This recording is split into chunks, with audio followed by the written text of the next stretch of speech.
The afternoon Arthur Langford turned 70, his backyard smelled of grilled meat and rehearsed affection. Long tables stretched across the lawn, draped in white linen, crowded with people who had already done the math on what they stood to inherit. Brock presented a gold watch, holding it up so the sunlight caught the face. Marina slid forward a folder thick with investment papers. Coleman unveiled plans for a luxury resort built on their father's land. Each gift landed with the same quiet message: remember who deserves the most when the time comes. Then Jalen Mercer set a small wooden box on the table.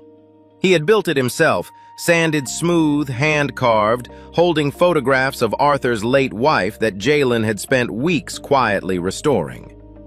Brock laughed first. "You actually put that next to our gifts?" The table went quiet. Tessa stared at her napkin. Nobody defended him. 6 weeks later, Arthur lay half-paralyzed and alone. Every person who had laughed that afternoon was suddenly too busy to answer the phone. Every person except Jalen, the only one who showed up. If that already tells you something about the kind of story this is, stick around.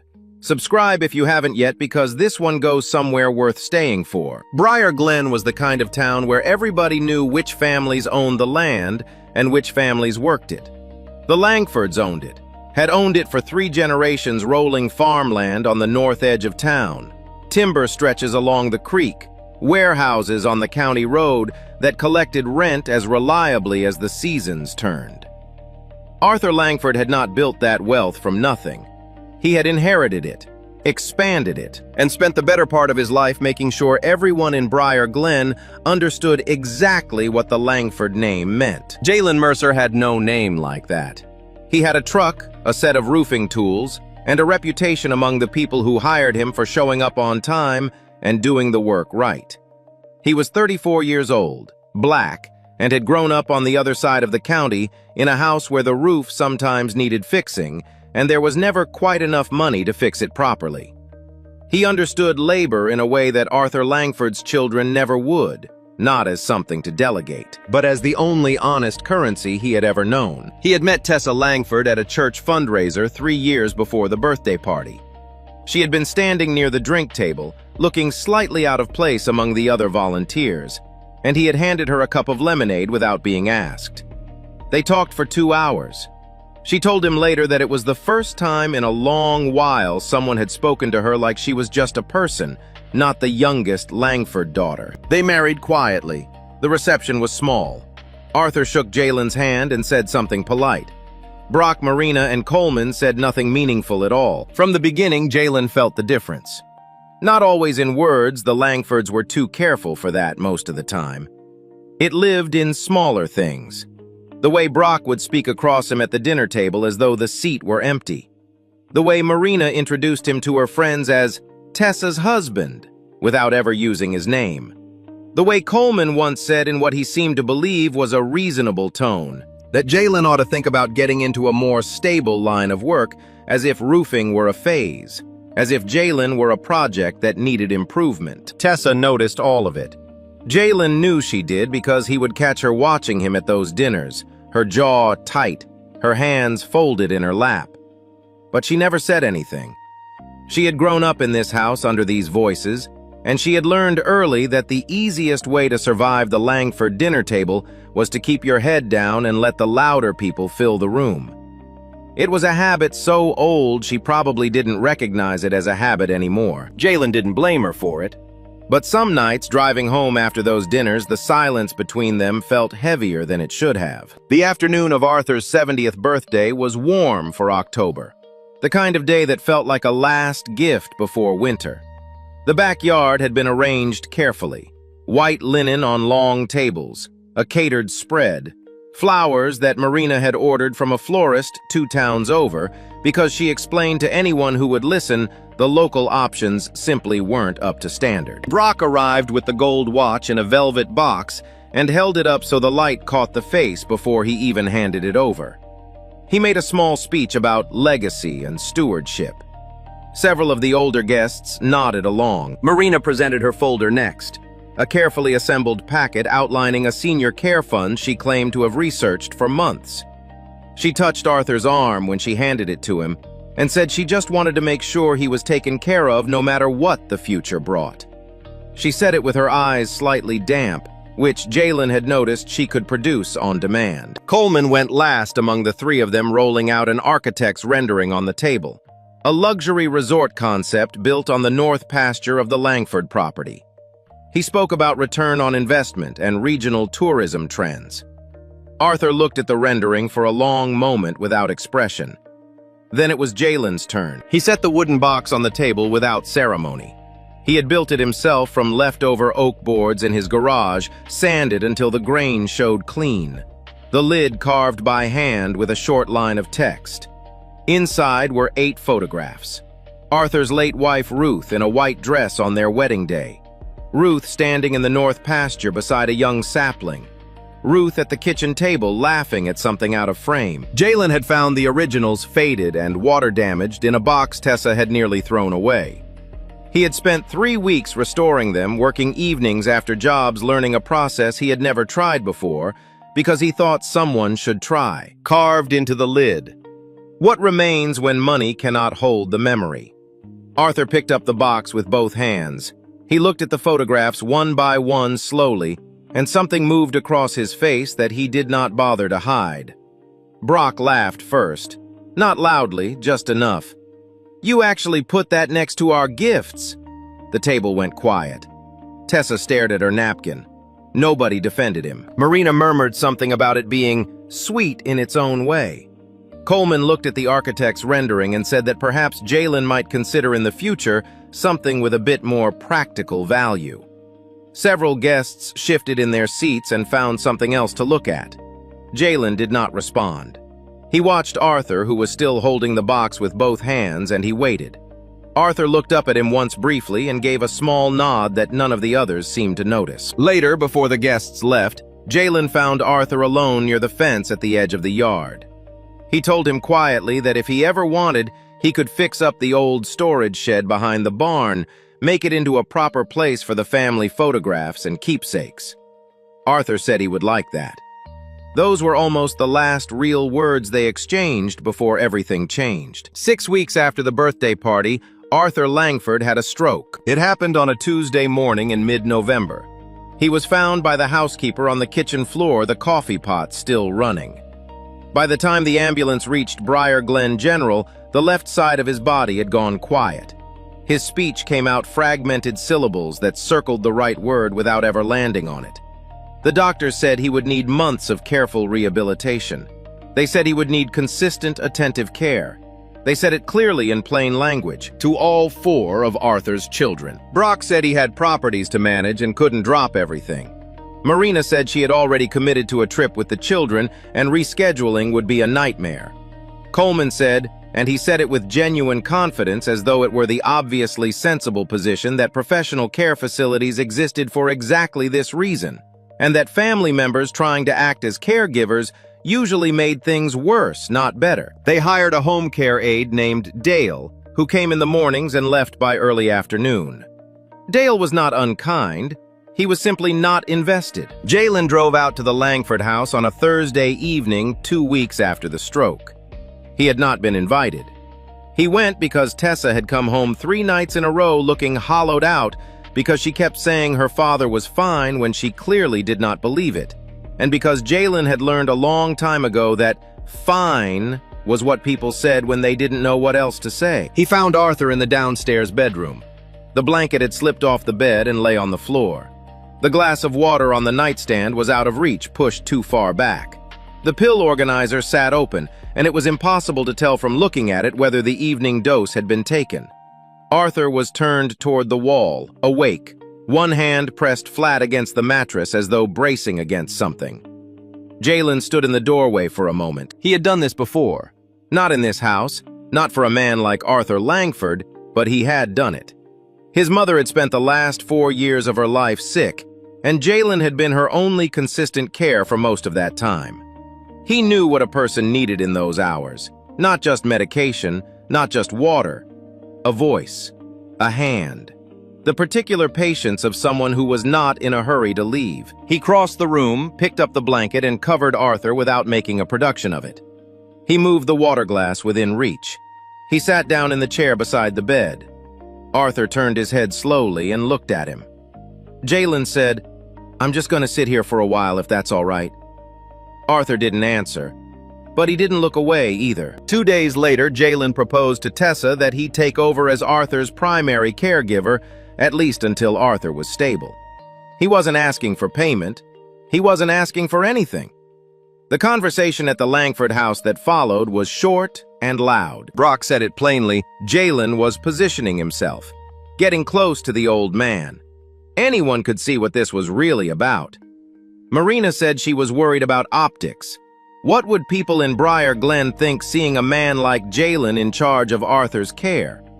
She did not elaborate on what she meant by a man like Jalen, but the phrase sat in the room like something that had been dropped and nobody wanted to pick up. Coleman was almost diplomatic about it. He said Jalen lacked the background to understand what their father needed. Not in terms of medical care specifically, just in general. Tessa stood near the kitchen doorway and said nothing. Jalen looked at her once. She looked at the floor. He had a choice in front of him that he understood with complete clarity.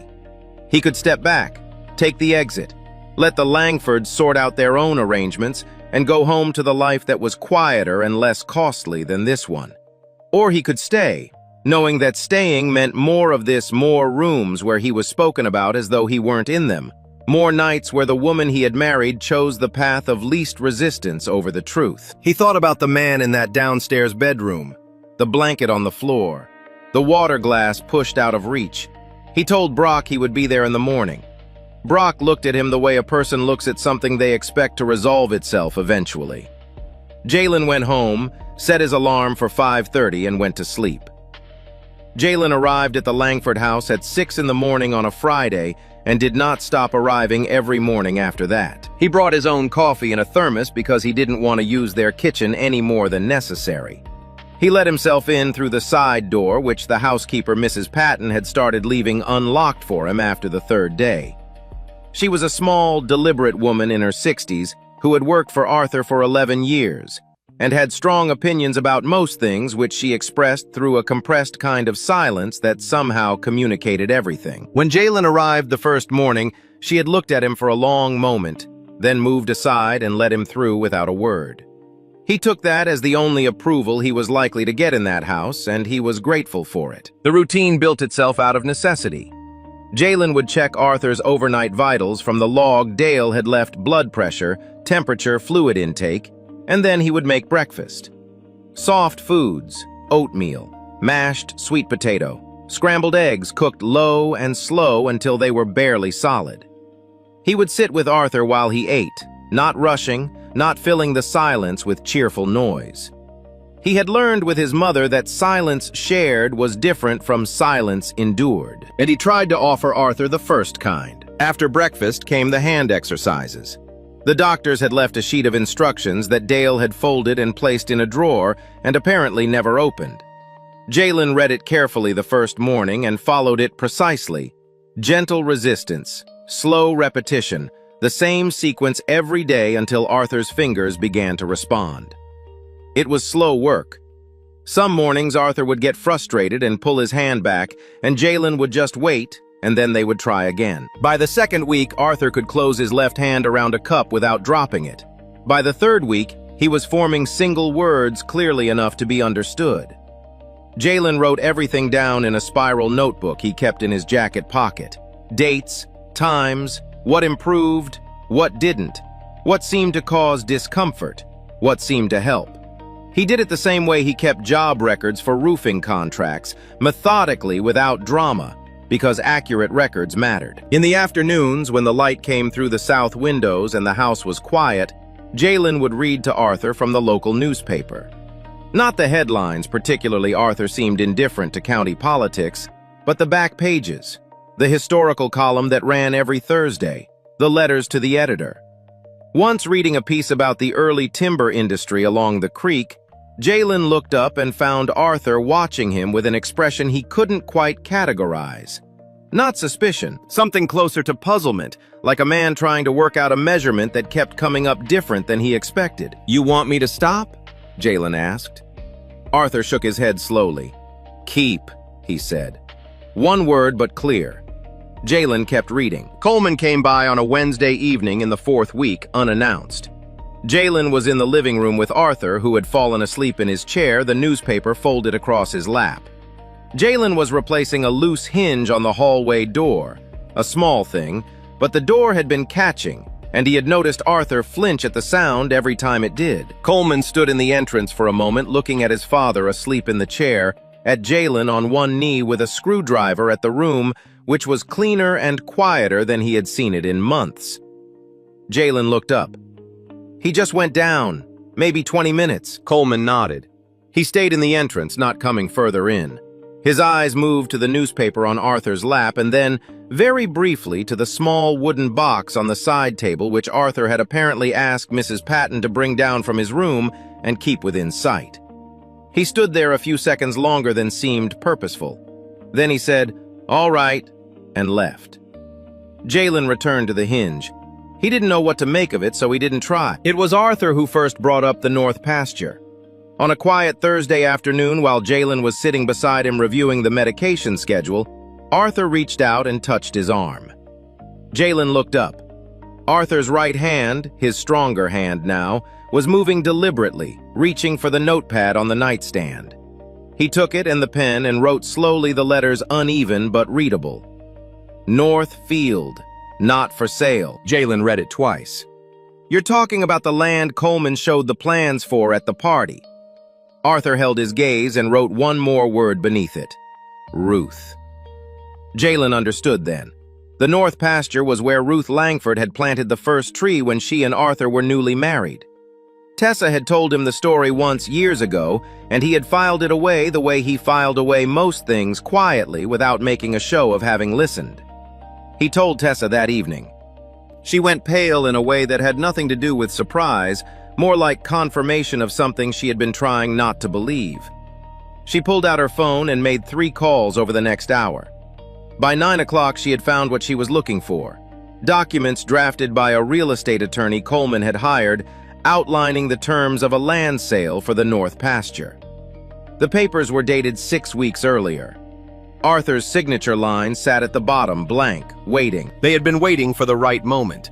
A moment when Arthur was tired enough or confused enough or simply worn down enough to put his name on something he hadn't truly chosen. Jalen said nothing for a long time when Tessa showed him. Then he drove to the Langford house the following afternoon and waited for Brock. Brock arrived at the storage barn near the back of the property around 4 o'clock, which was where he kept the files he didn't want inside the main house. Jalen was already there, leaning against the workbench, hands in his pockets.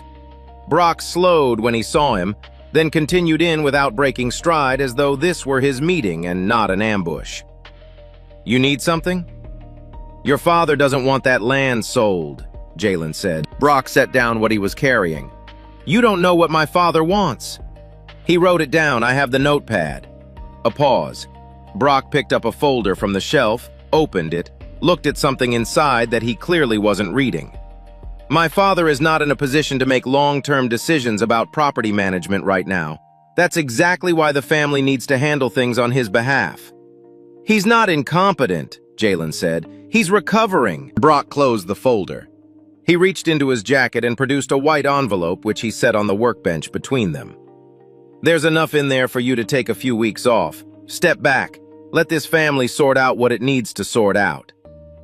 Jalen looked at the envelope. He didn't pick it up. "If he decides on his own that he wants to sell," he said, "I won't stand in the way. But if you're waiting for a moment when he can't protect himself, I'll be standing right in front of him." He pushed the envelope back across the bench and walked out of the barn. Behind him, he heard Brock set something down harder than necessary. But Brock didn't call after him.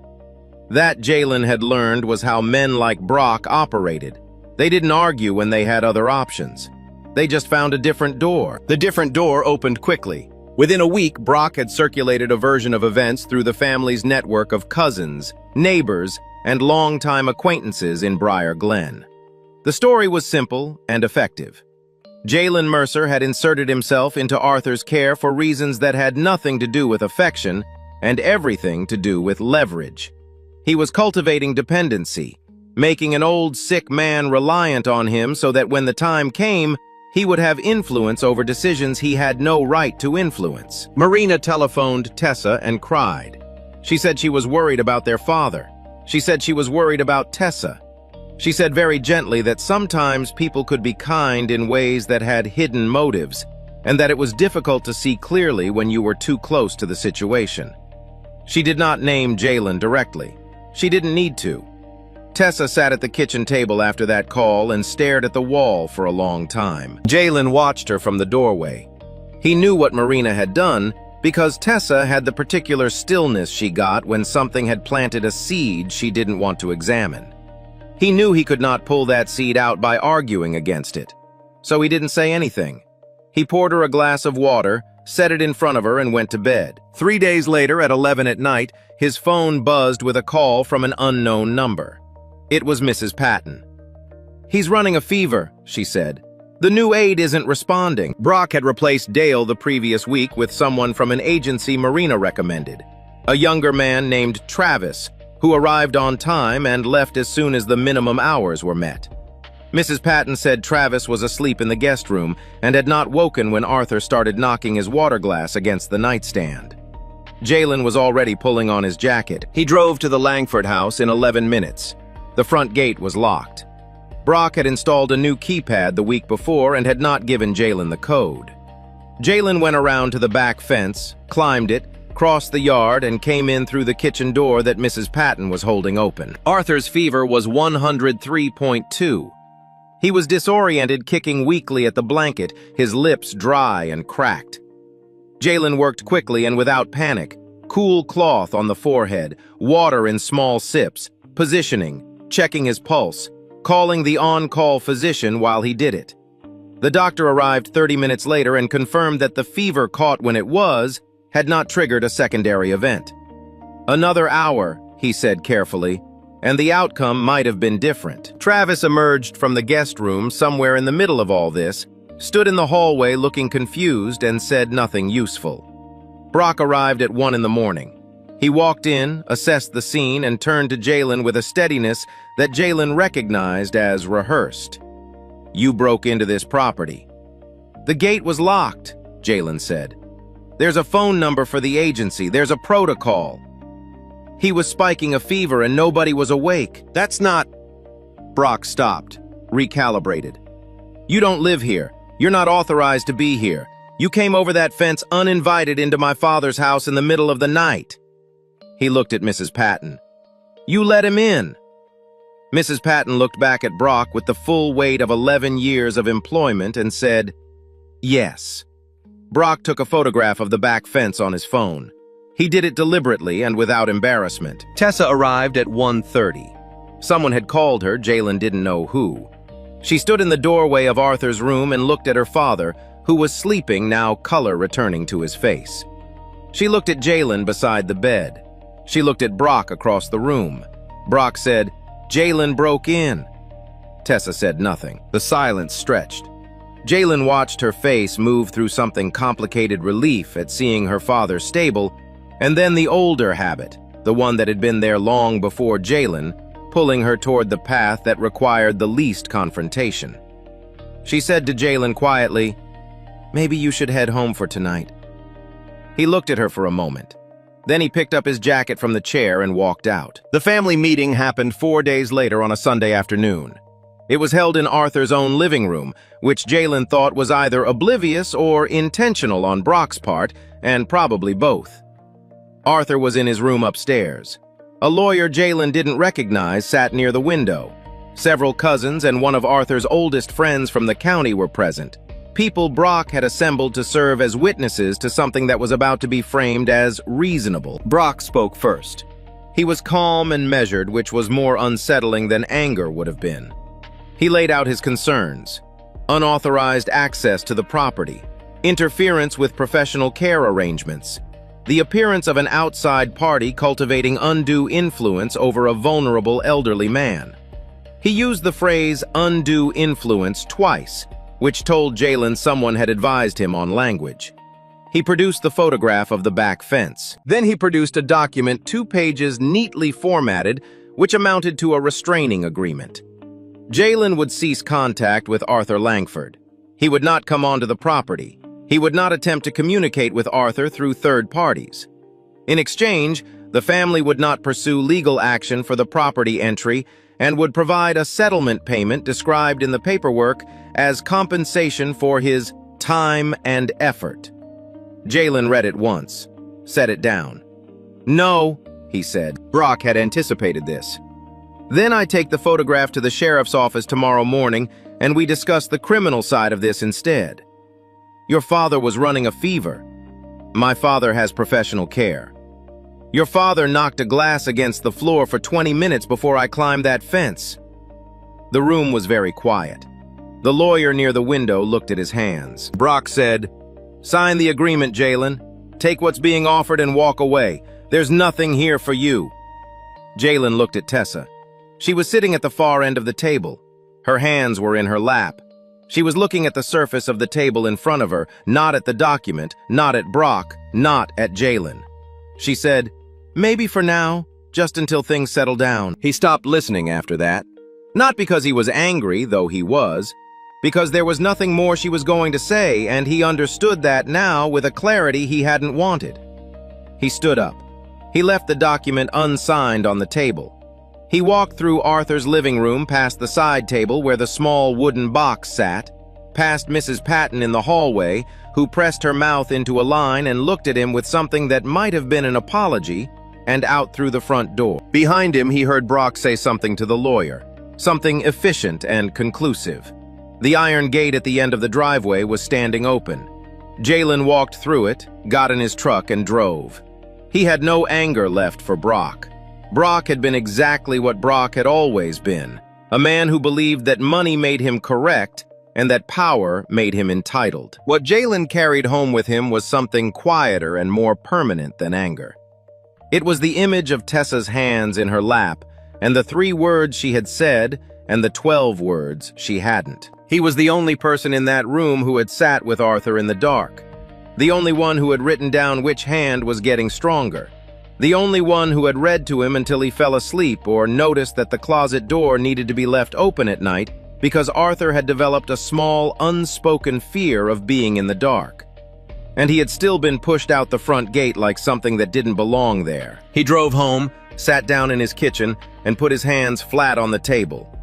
He sat like that for a long time. The notebook was spiral-bound, cheap, the kind sold in bulk at the drugstore on Main Street.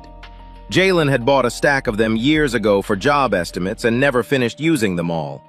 He had pulled one from the drawer the first morning he showed up at the Langford house and started writing without thinking much about it. Just dates and observations, the same habit he used for tracking materials and labor on a roofing contract.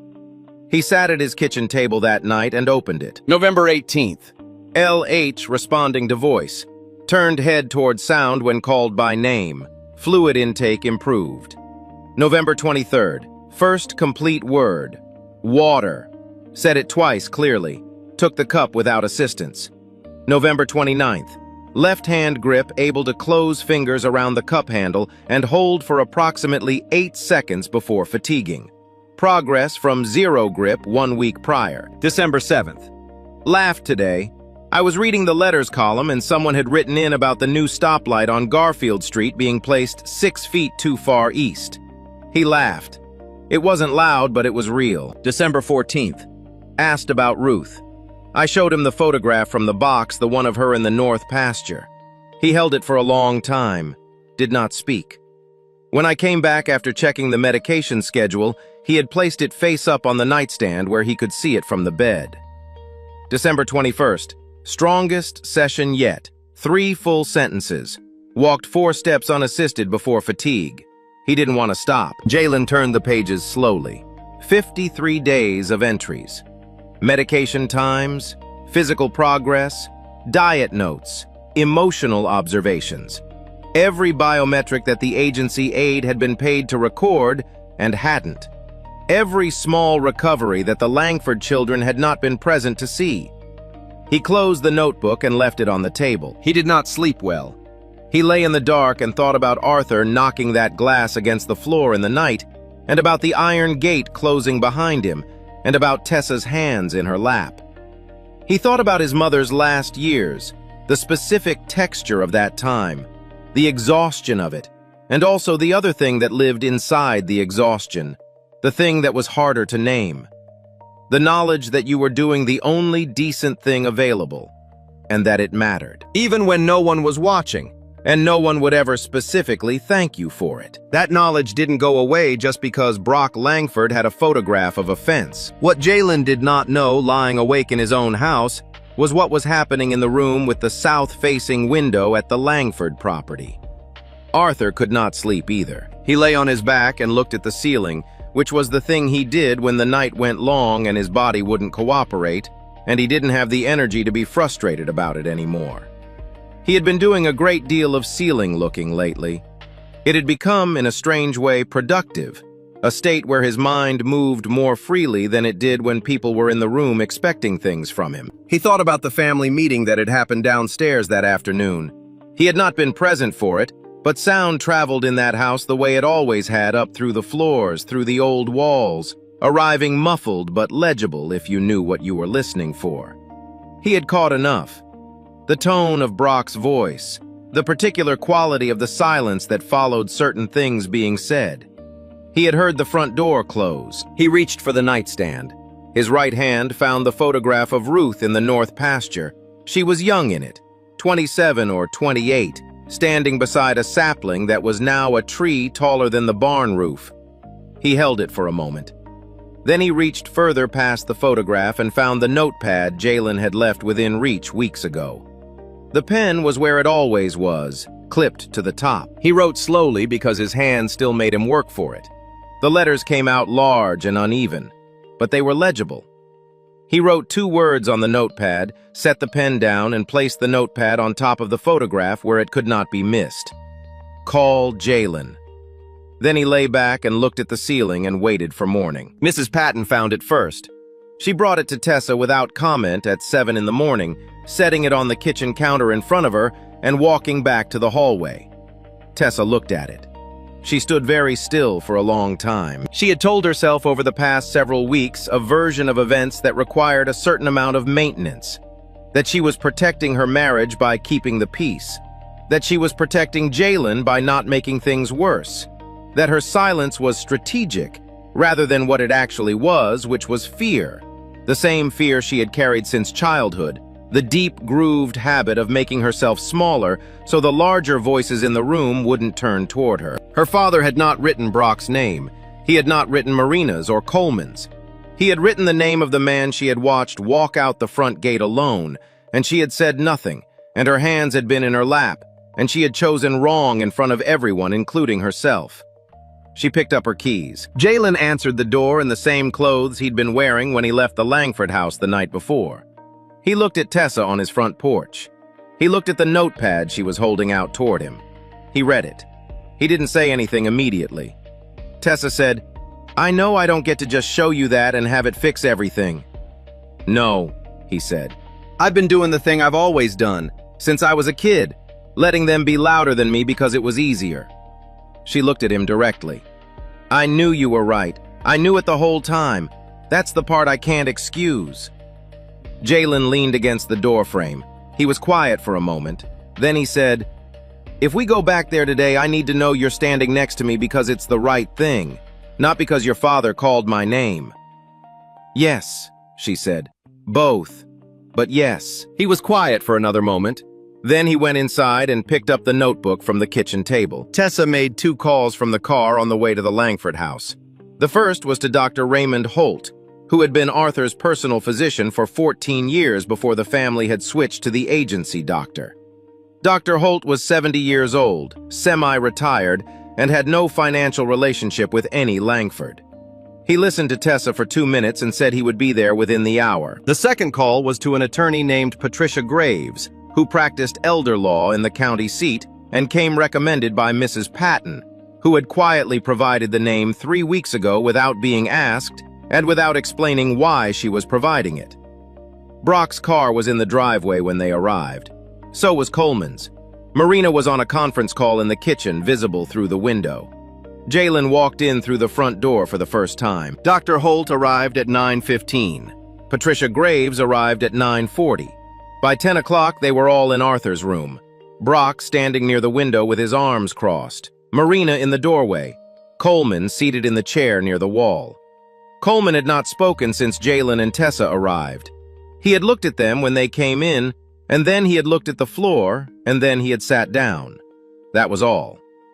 Jalen set the notebook on Arthur's bedside table and opened it to the first page. Dr. Holt reviewed it page by page, asking Jalen questions in a methodical, clinical way that left no room for interpretation. Then he reviewed Arthur's current chart, the one Travis and the agency had kept. He looked at it for a long time without speaking. "The records from the past 3 weeks are incomplete," he said finally. "Medication administration is logged in windows too broad to confirm accurate timing. There's no documentation of the fever event, which should have been formally recorded." He looked at Brock. "This constitutes a gap in the care record." Brock said, "There's a protocol for... There's a gap." Dr. Holt said, not unkindly, but without any yield in it. Mrs. Patton had been standing near the back of the room. She now spoke for the first time, addressing Patricia Graves directly.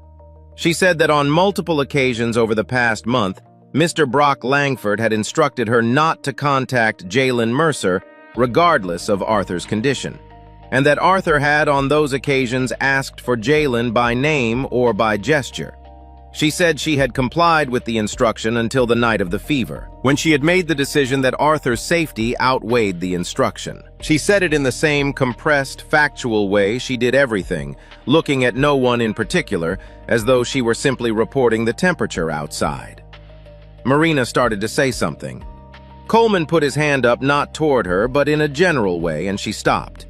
It was the first thing Coleman had done in the last hour. He didn't follow it with anything. He just left his hand in the air for a moment and then lowered it. Arthur signed nothing that day. What he did with Patricia Graves beside him and Dr. Holt confirming his orientation and comprehension was clearly indicated in writing with witnesses that the documents prepared for the North Pasture sale were not authorized by him and were to be considered void. He did it slowly and it tired him, but he did it with a steadiness in his right hand that had not been there 60 days ago.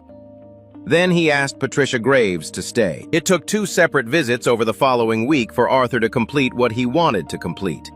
His speech had improved enough that he could communicate the outline directly, and Patricia drafted the language, carefully returning each time with revisions until the meaning matched what he intended precisely. The North Pasture would not be sold. The farmland, the timber property, and the warehouses would be transferred into a family preservation trust. Income from the properties would maintain the farm and fund support for elderly residents in Briar Glen who had no family nearby to look after them, a population Arthur had apparently been thinking about for some time and that none of his children had ever thought to ask him about. Oversight of the trust was assigned to Tessa. The document specified that for any major decision affecting the principal assets, a second signatory was required. The name written into that provision was Jalen Mercer. Brock did not speak to Jalen after the document was filed.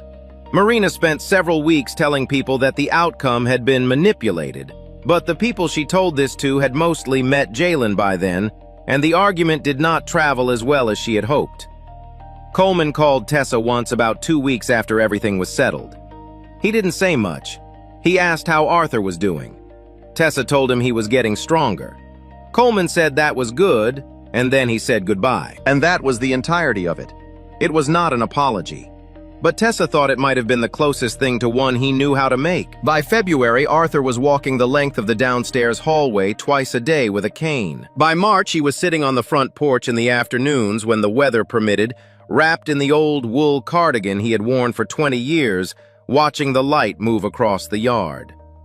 Jalen had rebuilt the ramp at the front door so that the transition from floor to porch was smooth enough for the cane, and had added a low railing along the south side at a height that was actually useful, not merely decorative. On an afternoon in late March, a Thursday, Jalen came and sat beside Arthur on the porch after finishing the week's care log. They sat for a while without talking, which had become something they were both comfortable with, The silence of two people who had already said the necessary things and did not need to perform the rest. Arthur reached over and put his hand on Jalen's arm. He spoke slowly, forming each word with care. "You don't need my land." A pause. "You kept something, worth more than land." Jalen looked out at the yard, at the old oak near the fence, at the light. "I know," he said. Tessa came out through the front door with 2 cups of coffee. She handed one to her father, one to her husband. Then she sat down on the other side of Jalen, close enough that their arms touched, and she didn't move away. The 3 of them sat on the porch as the afternoon went long, and the shadows stretched out across the lawn toward the road. Somewhere past the north fence line, the trees that Ruth Langford had planted decades ago were standing in the last of the winter sun, the way they had stood through everything, the way they would go on standing after all of this was long past remembering. Jalen drank his coffee and did not say anything else. He didn't need to. There's something this story keeps coming back to, and it's this. The people who show up quietly, without cameras, without an audience, without anything to gain, are usually the ones who were never after anything in the first place. Jalen didn't fight for recognition. He didn't argue for his place at the table. He just kept doing the next right thing, one morning at a time, even when the door was locked and the gate was closed, and the people he loved most weren't standing beside him yet. That's not weakness. That's the hardest kind of strength there is. If this story meant something to you, if you've ever been the person in the room that nobody thought to defend, or if you've ever had to choose between keeping the peace and doing what's right, share this with someone who needs to hear it. And if you want more stories like this one, subscribe and stick around. There are more people like Jalen out there. Their stories deserve to be told.